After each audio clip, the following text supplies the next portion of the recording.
അഭിനയിച്ചാണ് നടി മീന സിനിമയിലെത്തുന്നത്. പിന്നീട് സിനിമയിൽ തന്നെ വളർന്ന് നായികയായി മാറിയ നടി ഇപ്പോഴും സജീവമായി അഭിനയിച്ചുകൊണ്ടിരിക്കുകയാണ്. മലയാളത്തിൽ മോഹൻലാൽ, മമ്മൂട്ടി, ജയറാം തുടങ്ങിയ സൂപ്പർ താരങ്ങളുടെയെല്ലാം നായികയായി മീന അഭിനയിച്ചു. ഇപ്പോഴും അഭിനയിച്ചു കൊണ്ടിരിക്കുന്നു. മോഹൻലാലിനൊപ്പം ദൃശ്യത്തിലെ പ്രകടനം ഏറെ പ്രശംസിക്കപ്പെട്ടിരുന്നു. മലയാളത്തിന് പുറമെ തമിഴിലും തെലുങ്കിലുമൊക്കെ മീന സമാനമായ രീതിയിൽ തിളങ്ങി നിന്നു. തെലുങ്കിൽ വെങ്കിടേഷ്, നാഗാർജുന, ചിരഞ്ജീവി, ബാലകൃഷ്ണ, ശ്രീകാന്ത്, രാജേന്ദ്ര പ്രസാദ് തുടങ്ങിയ സൂപ്പർ താരങ്ങളുടെ നായികയായി. തമിഴിലേക്ക് നോക്കുകയാണെങ്കിൽ രജനികാന്ത്, കമൽഹാസൻ എന്നുവേണ്ട ഒട്ടുമിക്ക താരങ്ങളുടെയും നായികയായി. സുന്ദരിയും വളരെ ശാന്തയുമായ മീന വിവാഹിതയും ഒരു പെൺകുഞ്ഞിന്റെ അമ്മയുമാണ്. 2 വർഷം മുമ്പാണ് നടിയുടെ ഭർത്താവ് മരിച്ചത്.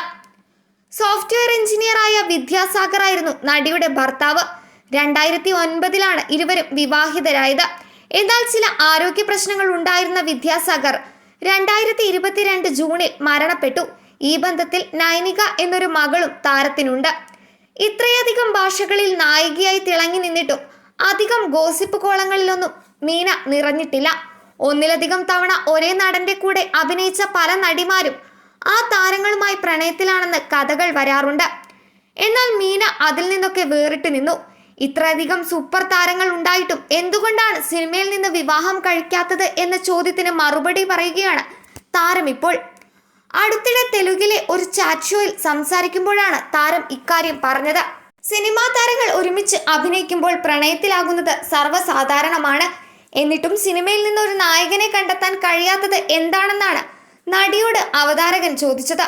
താൻ ആദ്യം തെലുങ്കിൽ നായികയായി അഭിനയിക്കുമ്പോൾ 15 വയസ്സായിരുന്നു പ്രായം. വളരെ ചെറുപ്പത്തിലാണ് അവരുടെ കൂടെ അഭിനയിച്ചത്. എല്ലാവരോടും ചാടിക്കയറി സംസാരിക്കുന്ന ആളുമായിരുന്നില്ല. പിന്നെ നടൻ മോഹൻ ബാബുവുമായി നല്ല സൗഹൃദമായിരുന്നു. പക്ഷെ അദ്ദേഹം എത്ര രസകരമായി സംസാരിച്ചാലും ഭയപ്പെടുത്തുന്നത് പോലെയാണ് സംസാരിക്കുക. പിന്നെ എങ്ങനെയാണ് അവരുമായി പ്രണയത്തിലാവുക എന്നാണ് നടി മീന പറഞ്ഞത്.